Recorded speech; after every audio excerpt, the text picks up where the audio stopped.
Hello friends, and welcome back to NerdFeed. We're dedicated to bringing you news, opinions, reviews, and other pop culture discussions. We upload regularly, so make sure you're subscribed to get all the latest juicy NerdFeed bits. On today's episode, we wanted to talk about Trigun Stampede, Orange Studios' reboot of the classic Trigun story, originally by Yasuhiro Naitao, with the first anime series released in 1998.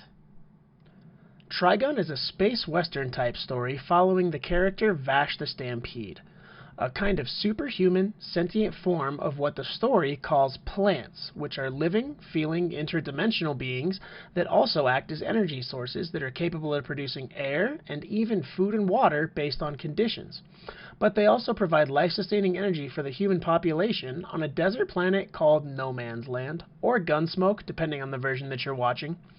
Mankind crashed on this planet after leaving Earth behind to start anew among the stars, and it ended pretty poorly for them. So now, the rest of humanity that survived the crash is forced to rough it and struggle to figure out how to live in a harsh climate on their new sandy home. I don't like sand. So this is kind of like the second telling of the Trigun story, except it's also kind of like a prequel to the original show, which is a little strange given the characters and their relationships being built in this series. But I like to look at it as more of a retcon and total reboot of the story. It's a 2023 reboot, so it's not unheard of to try to breathe fresh air into older IPs to make a little bit of profit, but hey. So today I kind of wanted to take a couple of minutes to talk about the reboot and my thoughts on it, and then some of the things that I thought worked really well, and then some that didn't. So overall, this is a great story. It goes into a lot of good detail and character building for some characters that we know and love, and then it leaves some other ones to their own devices. The animation is incredible, and it really brings out some cool color palettes and amazing CGI shots, but sometimes it falls short on facial expressions or some lighting looks weird here and there, but overall, it looks great. One of the best decisions that the producers made, in my opinion, was bringing back Johnny Young Bosch to play Vash. He's the original actor who voiced Vash in the original show, and in the 2010 sequel, Badlands Rumble. He's an amazing voice actor, and he's the Vash that we all grew up with, so bringing him back to reprise the role is something that I think a lot of fans really took to heart and appreciated. But with that being said, there's a couple of drawbacks to that as well.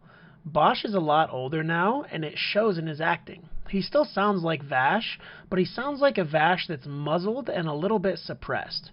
It's weird since the story actually takes place before the original, so it seems like Vash should be a lot more like his old self. I understand that they were writing a different iteration of the character, so Bosch acted the part a little bit differently, but I still really would have liked to see the goofball that I grew up watching. Bosch is also the only actor from the 1998 series to reprise his role. Meryl, Knives, and Wolfwood were all recast. It's understandable, but a huge bummer to me. I loved the chemistry and the dynamic between Johnny Young Bosch as Vash and Jeff Nimoy's Wolfwood. Their chemistry was great, and it made for a lot of fun and serious moments throughout the show. Now, if you think that Wolfwood's recast sounds familiar, you'd be right. David Matranga, who plays Shoto Todoroki in My Hero Academia, was able to land the role and pick up the Undertaker's cross. He does a great job, but I still can't help but hear Icy Hot whenever Wolfwood talks, and it actually kind of hurts my soul to hear Wolfwood call Vash Needle Noggin and it not be Jeff Nimoy. Now, the writing on this story is something that I'm still not too sure how I feel about. They did a great job putting some familiar faces from the manga in, like Livio and Tesla, but they also took out some of the soul and charm of the original Trigun and the subsequent Badlands Rumble sequel, and some of that is what made it so endearing to the fans. Vash was just a big kid, and Meryl, Millie, Wolfwood, and hell, even Knives were there to babysit him and keep him on track. Vash was fun, energetic, and a hero to a fault. In Stampede, he feels like a watered-down shell of the Vash that we know and love. They also changed his gun from a .45 long Colt revolver that was so cool to a .22 caliber pea shooter, which I'm a little upset about. And that's actually a theme that carries on throughout the entire show. It all feels like we asked our mom to stop at the store to pick up some Trigun, and she said that we have Trigun at home. It's all the right ingredients, but there's still something missing. There's a certain charm and spaghetti western feel that this new outing sorely lacks. Hell, even the music in this series leaves so much to be desired when you compare it to the absolute banger that is Tsuneo Imahori's HT, which is the original opening for the 1998 show. But here's what I will say. Trigun Stampede tells a great story, and I think that if I had never seen the original Trigun, I would feel much differently about the reboot. So I think that if someone hasn't seen the original, that they would definitely enjoy this version a whole lot more.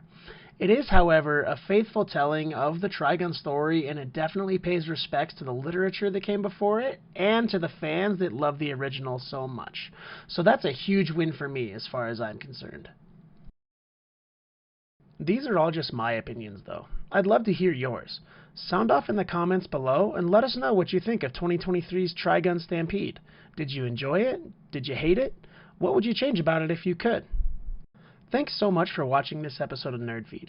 We'd love it if you left a like and commented, and it would mean the world to us if you would subscribe and share the show with your friends, but only if you feel that we've earned it. Thanks for watching to the end of the video, and we'll see you next time.